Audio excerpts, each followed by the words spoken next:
When we're trying to decide which projects and activities we should commit energy and time into, I think it can be a bit of a mistake to put too much emphasis on how much we enjoy the process of engaging with an activity, especially if we're not considering other criterions. One good example of this way of thinking would be people who ask other people who engage in a specific activity on the regular, so maybe they're professionals, or maybe they engage in a hobby regularly, whether they love doing it, right? So let's take my example, right? I invest a decent amount of time every week working on making these videos and working on my blog posts. So do I love doing videos? Do I love writing my blog posts?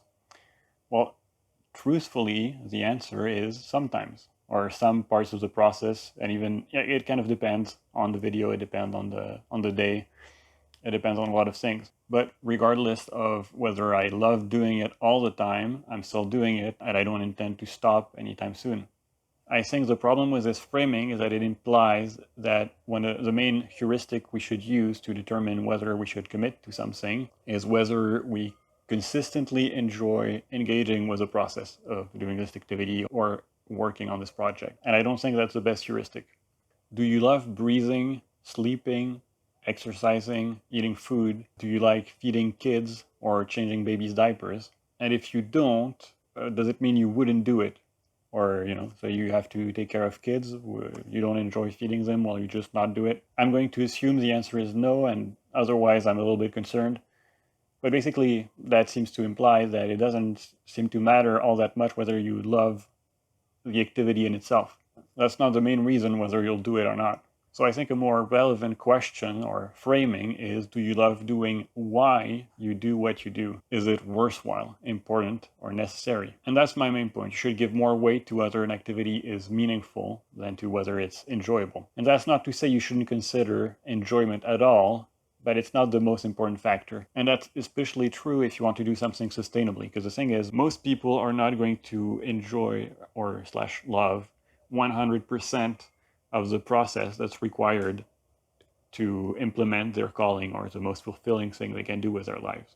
When you're just thinking about something in theory or you're just doing it for fun now and then it's more likely that you'll manage to have fun every time you engage with it. But if you're doing something every single day, if it requires some creative output, kind of putting yourself out there, and even probably some external things, more logistical things you need to do in order to keep it going, you're probably not going to enjoy every single part of this process and not every single moment of it either. The problem is that if your expectation is that you should be loving every part of the process, that's probably a pretty misleading heuristic. And you might lose time by kind of foregoing what might actually have been the right option, because sometimes it's going to be hard, or it'll just kind of make the decision process more confusing. What is worthwhile isn't always fun on the moment, and if you can only engage with a process or a project during the highs, then you're probably not going to last super long. Except if you're like a super exceptional person that happens to 100% of the time love the specific thing they're doing. And this way it's pretty similar to inspiration, and you can refer back to books like The War of Art by Stephen Pressfield. Professional artists aren't inspired 100% of the time. That's another question that people like to ask to artists. Do you only write when you're inspired, for example? But if that's how you work, you won't be working very often. And the idea is you need to work consistently in order to sometimes get some inspiration and benefit from it. Working consistently, even if you're not feeling super inspired on the moment, help builds inspiration, and also it ensures that you can actually keep working. It's an important skill to learn how to keep making progress even if you're not super feeling it on the moment.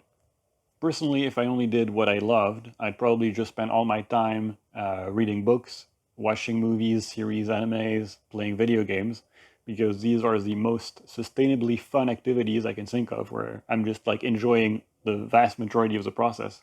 But if I only did these types of activities, would I feel fulfilled?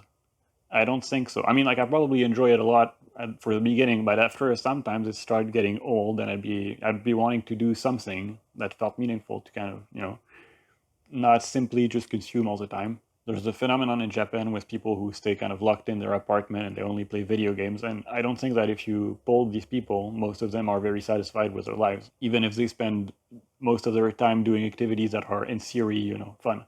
In a pretty similar vein, people like to use the benchmark of whether they feel happy to decide whether something is good or bad. But I also think happiness is not the best standard because it's a pretty elusive thing. People don't even agree on the definition. Some people think it's an emotion. I'd say it's more of a general sentiment. It's not like a specific discrete emotion you feel strongly at one moment. That'd be more like joy. It's more like a general feeling over a longer period of time that you kind of figure out in retrospect. It's pretty notoriously hard to quantify happiness. I mean, I guess you could have a decent idea if you're very happy or very unhappy, but it's pretty hard to measure, and it's pretty easy to be pretty uncertain quickly. So I think that in the same way, fulfillment is a better standard. It's a better yardstick. You feel satisfied with what you're doing. You feel like what you're doing is meaningful. That you should keep doing it. There's a good reason for doing it, even if on the moment you're not feeling great. That's better and that's more sustainable, because usually if something has felt meaningful for a decent amount of time, it probably will keep doing so. I mean, it doesn't mean it'll be eternal, but it tends to be more sustainable than just enjoyment or an elusive estimation of happiness. So that's the main point of this video. I think you're better off using meaning and fulfillment as yardsticks or heuristics to decide whether you should commit to something. Yeah, and an important detail is that the specific thing you're doing might not be super meaningful, but it'll tie back. If you keep going backwards up to the top, it'll tie back to something meaningful, right? So like filling in your taxes is probably not neither enjoyable nor fulfilling, but in order to keep doing what is meaningful or to survive simply, you do need to do it, and so therefore, you have to do it. So the priority should be trying to find higher order sources of meaning, and that will help guide the rest of your decisions. And that's one of the big benefits of having what I'd call a life direction, which is one of my main point of interest and a recurrent topic on this channel. So it's fine to consider whether you love doing something and you feel happy when you do it, but more importantly, try to consider if it feels meaningful and important and worthwhile to you. That's the best way to ensure sustainable progress. Well, that's about it. Thanks for watching.